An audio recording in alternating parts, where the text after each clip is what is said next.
انسان کو اپنی زندگی حقیقت کے آئینے میں گزارنے کی کوشش کرنی چاہیے۔ بہت ساری خوش فہمیوں سے، بہت ساری غلط فہمیوں سے اور بہت سارے دعووں سے اپنے آپ کو بچا کے رکھنا چاہیے۔ اللہ تعالیٰ کی رحمت پر امید رکھنا، نبی پاک صلی اللہ تعالیٰ علیہ وسلم کی شفاعت کی امید رکھنا، نیک اور صالحین کی نسبت کی امید رکھنا، یہ برا نہیں، یہ بڑا ہی بہترین ہے، یہ بڑا ہی خوبصورت عمل ہے، اس کی بہت ساری برکات ہیں۔ لیکن کسی غلط فہمی کا شکار ہو جانا اور یہ ساری امیدیں وابستہ کر کے یا ان ساری باتوں کو پیش نظر رکھ کے بے عمل ہو جانا، اپنی زندگی کو امور خیر سے پیچھے کر لینا، یہ نہ صرف یہ کہ قابل تحسین نہیں بلکہ یہ قابل توجہ ہے، اس کی اصلاح کی ضرورت ہے۔ قرآن مجید سورہ بقرہ سے جو آیہ کریمہ میں نے تلاوت کی ہے، اس میں اللہ تبارک و تعالیٰ نے اسی بات کا ذکر اہل یہود کے لیے فرمایا ہے۔ یہودی جگہ جگہ قرآن مجید بتاتا ہے کہ کہیں کہتے تھے کہ ہم اللہ کے بیٹے ہیں، معاذ اللہ، اللہ کے بڑے پیارے ہیں، ہمیں تو تھوڑے دنوں کے لیے عذاب ہوگا، بڑی جلدی ہمیں معاف کر دیا جائے گا۔ وہ بڑی لمبی چوڑی خوش فہمیوں کا اظہار کرتے اور بڑے بڑے دعوے کرتے۔ پھر چلتے چلتے انہوں نے ایک اور دعویٰ کر دیا، کہنے لگے کہ آخرت کا گھر تو صرف ہمارے لیے ہے، جنت میں صرف یہودی جائیں گے اور کوئی نہیں جائے گا۔ اللہ تبارک و تعالیٰ نے ان کے اس دعوے کا ذکر فرمایا ہے۔ یہ دیکھیں دعویٰ کتنا بڑا ہے کہ آخرت کا گھر تو صرف ہمارے لیے، فقط ہمارے لیے۔ مسلمان یہ دعویٰ نہیں کرتے۔ نبی پاک صلی اللہ تعالیٰ علیہ وسلم نے جب اس بات کا اظہار کیا ہے تو اس طرح کیا ہے، فرمایا جنتیوں کی 120 صفیں ہوں گی اور 80 میری امت کی ہوں گی۔ لیکن یہ بھی فرمایا کہ باقی لوگ بھی تو ہوں گے نا، ان کی 40 صفیں ہیں لیکن جنت میں دوسرے پچھلے لوگ بھی موجود ہوں گے۔ یہ دعویٰ نہیں کیا کہ صرف مسلمان جائیں گے، ان سے پہلے جو نبی اور ان کی ایماندار اور نیک امتیں گزری ہیں ان میں سے کوئی جنت میں ہی نہیں جائے گا، یہ نہیں فرمایا۔ لیکن یہ اس طرح کے دعوے بعض لوگ کرتے ہیں اور سنائی دیتے ہیں۔ تو یہودی بھی یہ کہا کرتے تھے کہ جنت تو خالص ہمارے لیے اور کوئی نہیں جائے گا اس میں۔ تو اللہ کریم نے فرمایا کل ان کانت لکم الدار الآخرۃ عند اللہ خالصۃ من دون الناس۔ اے محبوب علیہ السلام، آپ ان سے فرما دیں اہل یہود سے کہ اگر آخرت کا گھر اللہ کے نزدیک باقی سب لوگوں کو چھوڑ کے خالص تمہارے لیے ہی ہے، سب کو چھوڑ کے صرف تمہارے لیے ہے آخرت کا گھر، تو فتمنوا الموت، تو پھر جنت میں تو مر کے جانا ہے نا، لہذا موت کی تمنا تو کرو۔ پھر کہو نا یا اللہ ہمیں موت دے تاکہ وہ جو تو نے ہمارے لیے اتنی بڑی چیز بنائی ہے ہم اس سے استفادہ کر سکیں۔ پھر تم موت کی تمنا کرو ان کنتم صادقین، اگر تم سچے ہو۔ لیکن رب فرماتا ہے وَلَن يَتَمَنَّوْهُ أَبَدًا بِمَا قَدَّمَتْ أَيْدِيهِمْ، یہ کبھی بھی موت کی تمنا نہیں کریں گے، انہیں پتہ ہے جو انہوں نے کمائی کر کے آگے بھیجی ہے۔ یہ موت کی دعوے کریں گے کہ جنت میں صرف ہم ہی جائیں گے، لیکن کبھی بھی موت کی تمنا، یہ کبھی موت کی تمنا نہیں کریں گے، اس لیے کہ انہیں پتہ ہے کہ ہم نے آخرت کے لیے کیا۔ یہ جو بہت سارے لوگ کہتے ہیں نا میری نسبت اور میری بات اور بلے بلے سارا کچھ میں ہی ہوں، تو ان سے کہو پھر سارا پیسہ کوٹھی پہ ہی لگائے جاتے ہو، پھر تو جنت تمہارا انتظار کر رہی ہے، پھر یہاں اتنے خرچے کرنے کی تمہیں کیا مشکل پڑی ہوئی۔ قرآن مجید کہتا ہے یہ کبھی بھی موت کی تمنا نہیں کریں گے، ان کو پتہ ہے جو اعمال انہوں نے کر کے بھیجے ہیں۔ واللہ علیم بالظالمین، اللہ ظالموں کو جانتا ہے، اللہ کو خبر ہے۔ میرے نبی پاک صلی اللہ تعالیٰ علیہ وسلم نے فرمایا اگر یہودی موت کی تمنا کرتے، جب ان سے کہا گیا تھا نا کہ اگر آخرت کا گھر خالص تمہارے لیے ہے تو موت کی تمنا کرو، اگر اس مقام پر وہ موت کی تمنا کرتے تو اسی وقت سارے مر جاتے، ختم ہو جاتا معاملہ۔ اگر تمنا کر لیتے تو تمنا ہی نہیں کریں گے۔ خوش فہمیوں میں مبتلا ہونا، بڑی بڑی باتیں کرنا، بڑے بڑے دعوے کرنا، بڑے بڑے تذکرے کرنا، بڑی بڑی اعلانیہ گفتگو کرنا اور اپنے ہی خیال میں بڑا کچھ بن جانا، یہ سنجیدہ لوگوں کا طریقہ نہیں۔ میں نے کچھ آستانے اپنی آنکھوں سے دیکھے، وہ کہتے ہیں جناب ہمارے حضرت کی نسبت اور حضرت ساتھ بیٹھے مسکرا رہے ہیں۔ اتنی دیدہ دلیری تو نہیں نہ ہونی چاہیے، آپ اپنے سامنے سارا کچھ اپنے آپ کو کہلوا رہے ہیں۔ شیخ ہلکا ہلکا مسکرا رہے ہیں، ان سے پوچھیں تو کہتے ہیں جی میں تو نہیں انہیں کہتا، تو آپ کہتے نہیں تو منع کیوں نہیں کرتے؟ آپ خوش فہمیوں میں، نعت خواں کھڑا ہوا ہے تو اس نے نسبت کی بات شروع کیا تو اللہ جانے وہ کدھر کا کدھر پہنچ گیا ہے۔ میں کہتا ہوں کون انکار کر رہا ہے نسبت کے فیض کا؟ کون منکر ہے؟ یہی تو باعث نجات ہے ہمارے لیے امیدیں۔ لیکن یہ کہ خوش فہمی میں مبتلا ہو جانا اور اس طرح کے بڑے بڑے دعوے کرنا، اور پھر بہت ساری خوابیں آتی ہیں لوگوں کو اور خوابوں کی بنیادوں پر بڑا کچھ بنتا ہے۔ تو میں کہتا ہوں جناب خواب میں تو میں کہہ دوں آپ سے خواب میں کہ میں رات کا صدر بن گیا ہوں تو آپ کو کوئی اعتراض ہے؟ میں خواب میں بنا ہوں، آپ کو اس میں کیا اختلاف؟ حقیقت کی زندگی میں آئیں۔ حقیقت کی زندگی میں جتنے لوگ نیک ہیں، پرہیزگار ہیں، دعویٰ ہے غلامی کا، دعویٰ ہے نسبت کا، فلانی شے کا، تو پھر بھئی آپ نے اتنا مال کاہے کو جمع کر لیا ہے؟ پھر یہ کاریں، یہ بنگلے، یہ کوٹھیاں، یہ جائیدادیں، یہ جلسوں کی فیسیں، یہ نعتوں کی فیسیں، یہ کس لیے؟ پھر تو آخرت آپ کے لیے سجی ہوئی ہے، سنوری ہوئی ہے، پھر تو آپ اس طرف توجہ کریں۔ حقیقت پسندی کا مزاج جب تک قوموں میں نہیں آتا، قومیں اتنی دیر تک اپنی روحانی، اخلاقی اور کردار کی بلندی نہیں حاصل کر پاتی۔ تو موت کی تمنا، یہاں ایک بات اور سن لیں، شریعت اسلامیہ کے اندر مصیبتوں سے گھبرا کر موت کی تمنا کرنا منع ہے۔ کوئی شخص کسی مشکل میں ہے، بیماری میں ہے، تکلیف میں ہے، دکھ میں ہے، تو موت کی تمنا کرے کہ اس بیماری سے تو مر جاؤں تو اچھا ہے، تو یہ منع ہے اس کے لیے۔ ہمارے ہاں کچھ لوگ لا علمی کی بنیاد پر، چھوٹا سا جھگڑا گھر میں ہوا، وہ کہتے ہیں میں تو اللہ سے دعا کرتا ہوں میں اب مر ہی جاؤں۔ بھائی آپ اتنی سی بات نہیں سہ سکے اور آپ نے اتنی سی بات پر اتنی بڑی بات کر دی کہ میں اب چلا ہی جاؤں، اور یہ جھگڑوں کے اندر عام لوگ کہہ دیتے ہیں، یہ منع ہے۔ نبی پاک صلی اللہ تعالیٰ علیہ وسلم نے اس سے منع فرمایا، بلکہ مسلم شریف میں فرمایا کہ اگر تم نے کبھی دعا کرنی بھی ہو کسی وقت تو ان لفظوں سے کر سکتے ہو کہ یا اللہ جب تک میرا زندہ رہنا میرے حق میں بہتر ہے، مجھے دنیا میں رکھ، اور جب میرا یہاں سے چلے جانا تیری حکمت کا تقاضا ہے اور میرے حق میں بہتر ہے تو پھر مجھے ایمان کے ساتھ لے جا، پھر تو مجھے لے جا۔ تمنا موت کی کرنا اور مصیبتوں سے گھبرا کر کرنا، اور بھائی مشکلات میں جینا تو حسن ہے۔ اصل میں نا جس کی جان تھی نا اس کے نام نہیں نہ لگائی ہم نے کبھی بچوں کے نام لگا دی، کبھی کاروبار کے نام لگا دی، کبھی دوستوں کے نام لگا دی، پھر وہ بے وفا ہوا تو مرنے کو جی چاہا، وہ بے وفا ہوا تو مرنے کو جی چاہا، اس نے تنگ کیا تو مرنے کو جی چاہا۔ النبی اولیٰ بالمؤمنین من انفسہم، اللہ فرماتے ہیں تم نہیں جان کے مالک، میرا نبی تمہاری جانوں کا مالک ہے۔ جان پاوے نہ جان میرے محبوبہ، میں تے لگیاں توڑ نہ بھیساں، رات تیرے وچ رول کے مرساں، تے قدم نہ پچھاں ہٹیساں، شہر تیرے دے ٹکڑے منگساں، تے تیرے کتیاں دے قدم چمیساں، آزم اے جان امانت تیری، تو جدوں منگ سیں میں پیش کرے ساں۔ یہ تو کسی اور کی ہے، ہماری ہے نہیں۔ تو بہت سارے لوگ گھبرا کر ہو بڑی تکلیف آ گئی، بھئی آپ جلدی نہ کریں، بالکل جلدی نہ کریں، آپ حوصلہ پیدا کریں، اور جیا تو جاتا ہی مشکل میں ہے۔ اقبال نے کہا تھا کار جہاں دراز ہے اب میرا انتظار کر، یہ زندگی لمبی ہے، یہ مشکلات سے ہو کر کے گزرتی ہے، اس میں مد و جزر رہتا ہے۔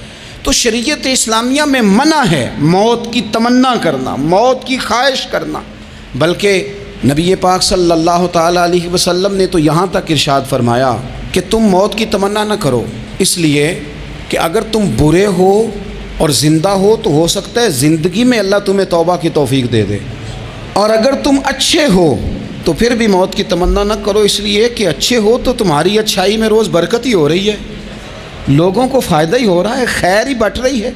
تمنا موت کی کرنا، اور ویسے بھی نہ ہم اپنی مرضی سے یہاں آئے ہیں اور نہ مرضی سے جانے کی کوشش کرنی چاہیے معاذ اللہ۔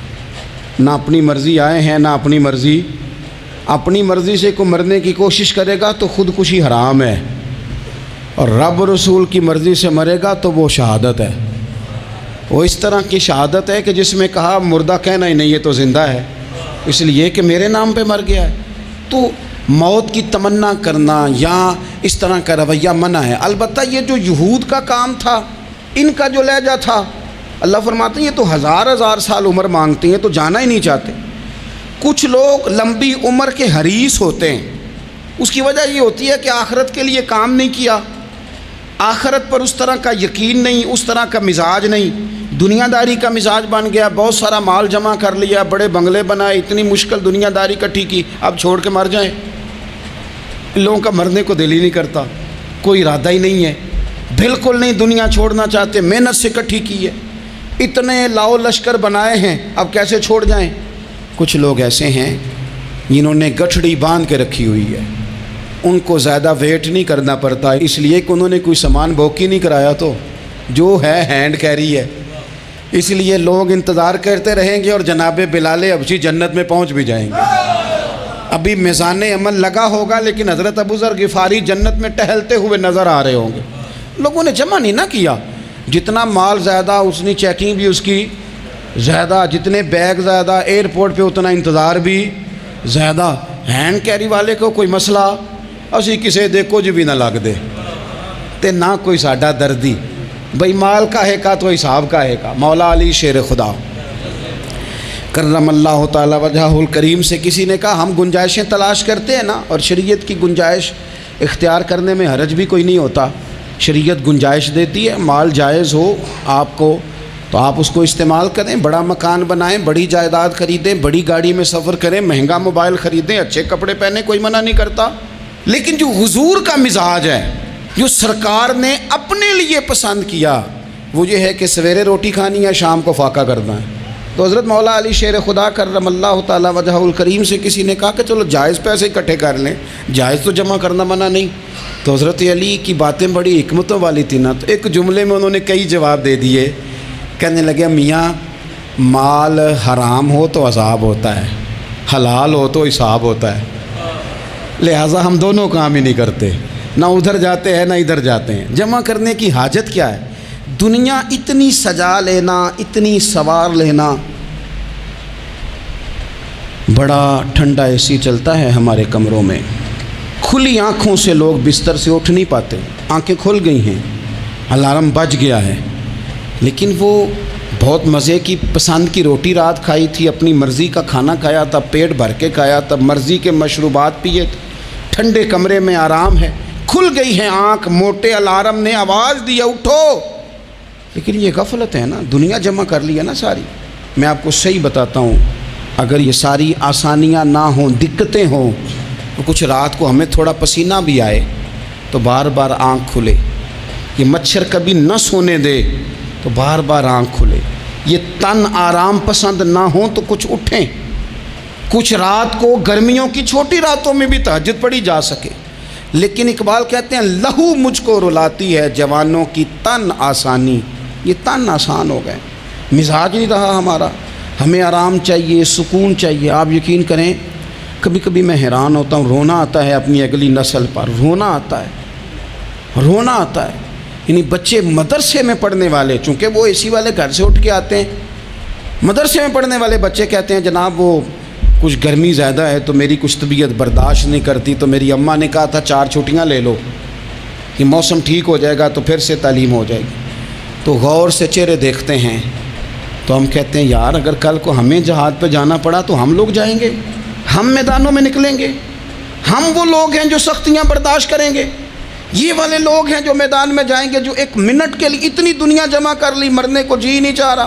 حضرت شاہ فرید الدین عطار رحمۃ اللہ علیہ کہتے ہیں میں بڑا مہنگا کاروبار کرتا تھا، عطر بیچتا تھا، مہنگا کاروبار ہے نا، عرب شریف کے اندر آپ جائیں تو جہاں سونے والی دکان ہوتی ہے اس کے ساتھ خوشبو والی دکان ہوتی ہے، مکہ مکرمہ میں دیکھ لیں، مسجد نبوی میں دیکھ لیں، مہنگا کاروبار ہے یہ، اور اب میرا بزنس تھا، کاروبار تھا۔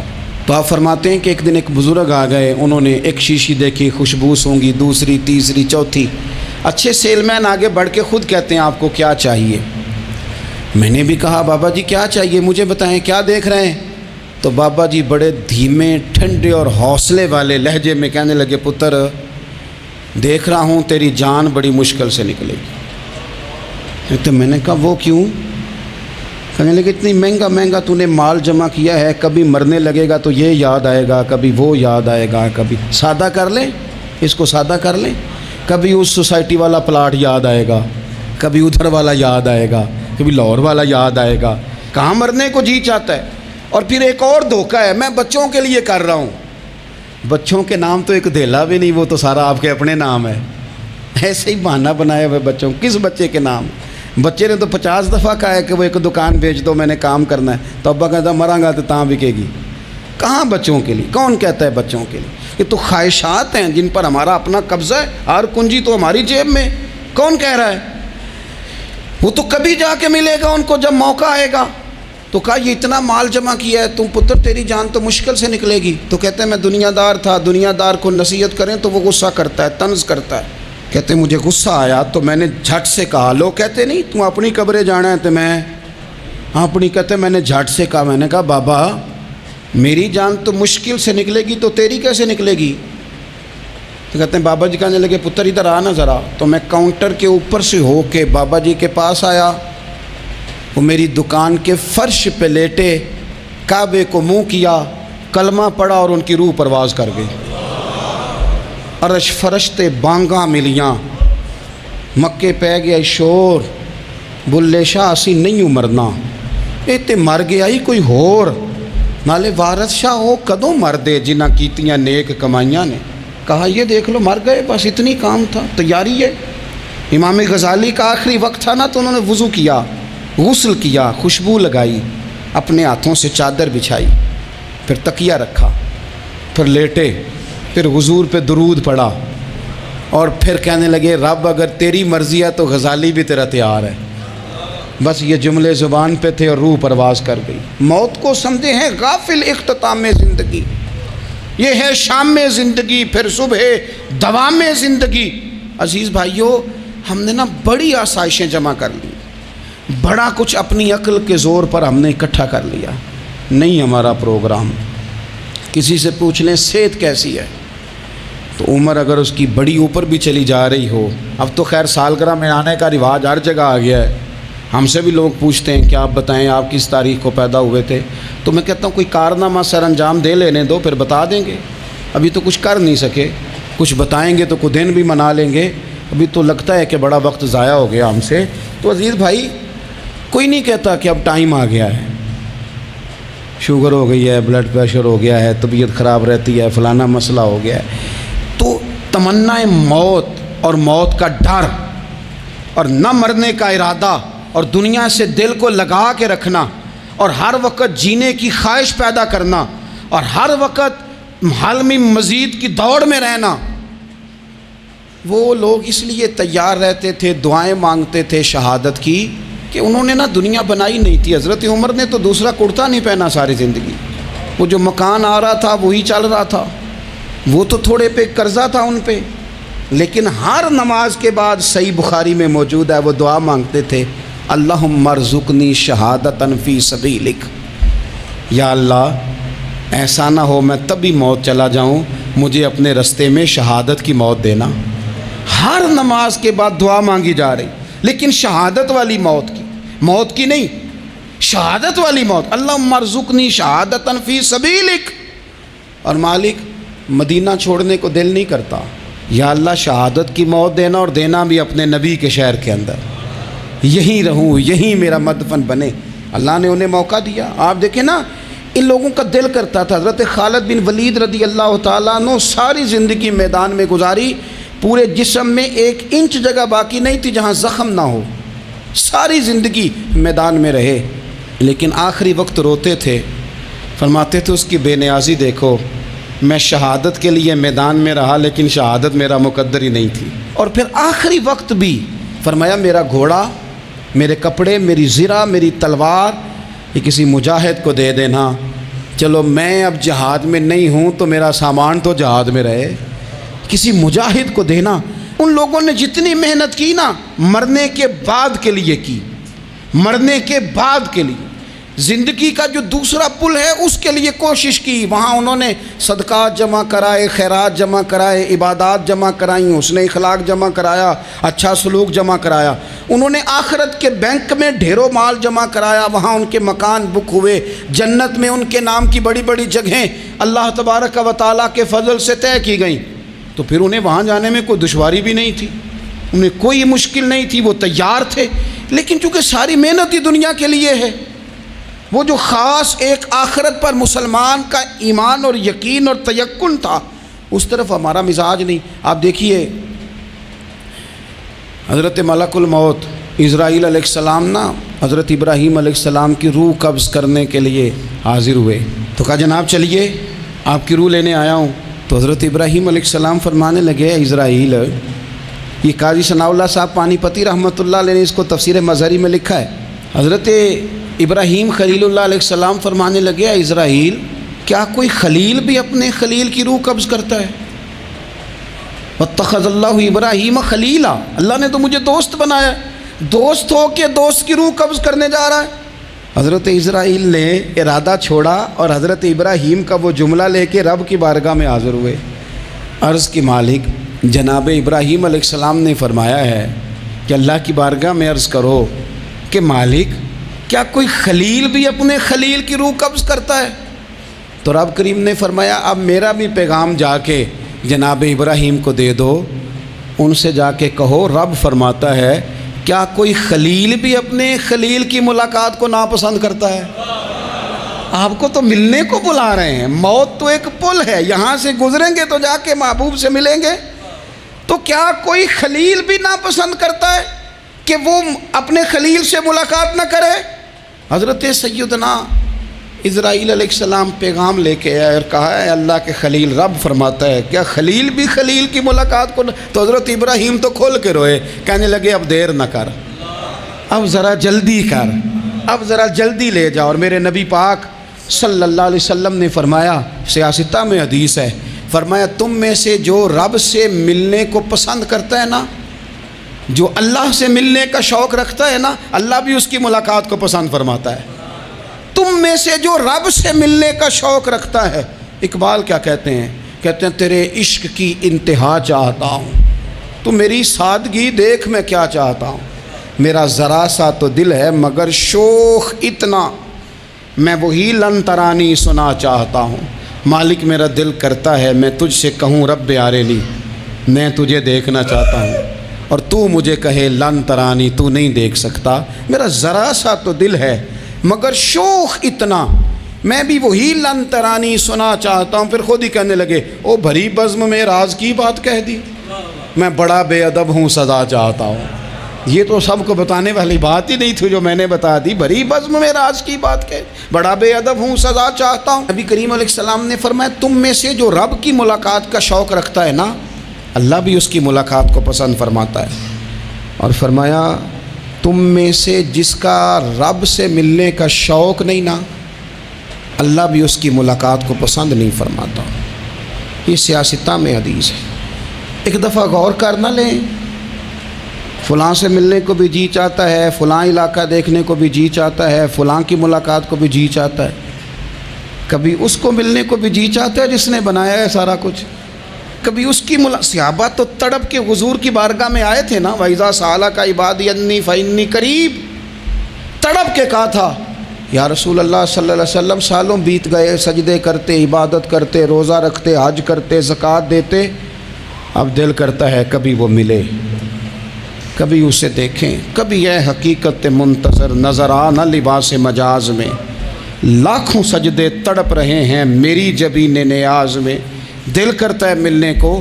تو جب صحابہ نے آ کے حضور کی بارگاہ میں یہ عرض کی نا یا رسول اللہ رب سے ملنے کو جی چاہتا ہے، تو اللہ نے فرمایا وَإِذَا سَأَلَكَ عِبَادِي عَنِّي فَإِنِّي قَرِيبٌ، اے محبوب جب میرے بندے آپ کے پاس آ کے میرے بارے میں سوال کریں تو ان سے فرما دو میں تو ان کے قریب ہی ہوں، جب بھی دعا مانگیں گے میں ان کی دعاؤں کو قبول فرماؤں گا، میں قریب ہوں ان کے۔ اپنے دل کے اندر شوق ہو، اللہ رسول کی طرف بڑھنے کا شوق ہو، مسلمان موت سے نہیں ڈرتا، لیکن صحیح بخاری اور صحیح مسلم میں حدیث ہے، نبی پاک علیہ الصلوۃ والسلام نے فرمایا آج ایک مسلمان 1000 کافر کو آگے لگا لیتا ہے اور کافر بھاگ جاتا ہے، ایک وقت آئے گا ایک کافر ہوگا اور 1000 مسلمان کو بھگا ڈالے گا۔ یا رسول اللہ کیوں؟ ہمارے پاس اسلحہ نہیں ہوگا، ہمیں لڑنے کا سلیقہ نہیں آئے گا؟ تو نبی پاک علیہ السلام نے فرمایا یہ مسئلہ نہیں، تمہیں وہن ہو جائے گا، وہن۔ یا رسول اللہ یہ وہن کیا ہوتا ہے؟ تو حضور نے فرمایا تمہیں نا زندگی سے پیار ہو جائے گا، تمہیں مرنا برا لگے گا، کراہت آئے گی مرنے سے، تم مرنا نہیں چاہو گے۔ تو جب کسی کو زندگی سے پیار ہو جائے تو پھر وہ بھاگتا ہے، پھر وہ ہر بندے کی ہر بات مانتا ہے چونکہ وہ جینا چاہتا ہے۔ اور کچھ لوگ ایسے ہوتے ہیں، وہ جب بدر میں مسلمان پہنچے نا تو جاسوس بھیجا ابو جہل نے، کہا جاؤ پتہ کر کے آؤ لوگ کتنے ہیں اور ان میں جوان کتنے ہیں، بوڑھے کتنے ہیں اور اسلحہ کتنا ہے۔ جاسوسی اس دور میں بڑی آسان تھی، کوئی مخصوص وردی تو فوجیوں کی ہوتی نہیں تھی۔ تو وہ شخص آ گیا، مسلمانوں کو دیکھ کر واپس گیا تو جا کے اس نے بدر کے دن ابو جہل سے کہا کہ وہ 313 ہیں اور ان میں بچے بھی ہیں، بوڑھے بھی ہیں اور اسلحہ بھی زیادہ نہیں، اور گھوڑے اور اونٹ اور سواریاں بھی تھوڑی ہیں۔ تو ابو جہل بڑا ہنسا اور معاذ اللہ کہنے لگا کیا ان نے ہم سے لڑنا ہے، تھوڑے سے تو لوگ آئیں، اس طرح کرو صبح نا انہیں پشتوں پہ باندھ کے نا گھوڑوں کی تو مکے لے چلتے ہیں، وہاں جا کے دیکھیں گے ان کے ساتھ کیا کرنا ہے۔ تو وہ جاسوس کہنے لگا پوری بات تو سن لے۔ اس نے کہا پوری بات کیا ہے؟ کہنے لگا آئے 313 ہیں پر گھر واپس جانے کا کسی کا بھی ارادہ نہیں، وہ کشتیاں جلا کے آئے ہیں، میں رات وہاں گزار کے آیا ہوں، میں نے بوڑھوں کو بھی شہادت مانگتے دیکھا ہے، میں نے بچوں کو بھی شہادت مانگتے دیکھا ہے، میں نے ایک ایک کے سینے میں مر مٹنے کا جذبہ دیکھا ہے، وہ جینے کی امنگ لے کے نہیں آئے، ہتھیلی پہ رکھ کے آئے ہیں جان، اور ایک ایک شخص شہید ہو کے جانا چاہتا ہے، اور وہ ایک دوسرے کے پیچھے چھپیں گے نہیں۔ یہ جو موت ہے نا، موت یہ تو ایک پل ہے، اس سے گزریں گے، اللہ رسول کے حضور جائیں گے، جنت کی نعمتیں، خدا کی تیار کی ہوئی رحمتیں مسلمان کا آگے بڑھ کے استقبال کریں گے۔ حضرت عمار بن یاسر رضی اللہ تعالیٰ عنہ کو زخم لگ رہا ہے میدان جہاد میں، اور تیز زخم لگ رہا ہے، سخت تکلیف میں۔ تو ایک شخص نے آ کے پوچھا کیا حال ہے؟ تو آپ فرمانے لگے حال کیا ہونا ہے، تھوڑا سا ٹائم رہ گیا ہے۔ تو بندہ پریشان ہو گیا، اس نے کہا کس بات میں؟ فرمانے لگے تھوڑا سا ٹائم رہ گیا ہے، بس میں نبی پاک سے ملنے والا ہوں اور حضور کے صحابہ سے ملنے والا ہوں۔ حضرت عمار بن یاسر رضی اللہ تعالیٰ عنہ کہنے لگے تھوڑا سا ٹائم رہ گیا، تھوڑا سا مرنا مرنا ہر کوئی آکھے تے میں بھی آکھاں مرنا، تے جس مرنے تھی خوشبو نہ آوے او مرنا کی مرنا، تے جس مرنے وچ سونا راضی اس مرنے تو کی ڈرنا۔ ایک گل رکھنا یاد کہ میرا جس دن ہووے مرنا، سب کچھ کرنا، سب کچھ کر کے میرا منہ روزے ول کرنا، شاید میرا آقا آوے میں دیدار حضور دا کرنا۔ فرمایا کہ وہ تو بالکل قریب آ گیا ٹائم۔ حضرت سیدنا بلال حبشی رضی اللہ تعالیٰ عنہ آخری وقت ہے، لوگ بڑا اس کا منظر جب بیان کرتے ہیں تو خوفناک بیان کرتے ہیں، اس طرح کا لہجہ اختیار کرتے ہیں کہ بات سن کے بندہ کانپ جائے۔ سیدنا بلال حبشی رضی اللہ تعالیٰ عنہ بالکل آخری وقت ہے، جانے کا ٹائم۔ تو حضرت بلال کی اہلیہ قریب بیٹھی ہیں تو کہنے لگی بڑے غم کا موقع آ گیا، غموں کی رات شروع ہو گئی، حالات میرے لیے مشکل آ گئے۔ آپ نے فرمایا کیا ہوا؟ کہنے لگی آپ جا رہے ہیں؟ تو حضرت بلال کہنے لگے یہ غم کا موقع نہیں، یہ تو خوشی کا موقع ہے، میں جاؤں گا تو حضور سے ملوں گا نا، جاؤں گا تو نبی پاک سے ملاقات ہوگی، یہ تو میرا ملاقات کا وقت آیا۔ تو اپنی زندگی کے اندر انسان کچھ اپنی آخرت کے لیے کرے، کچھ زاد راہ جمع کرے، کچھ وہ تیاری کرے، کچھ اس کے پاس ایسے اعمال ہوں جس کی بنیاد پر اس کا رب رسول کی بارگاہ میں حاضری کو جی چاہے۔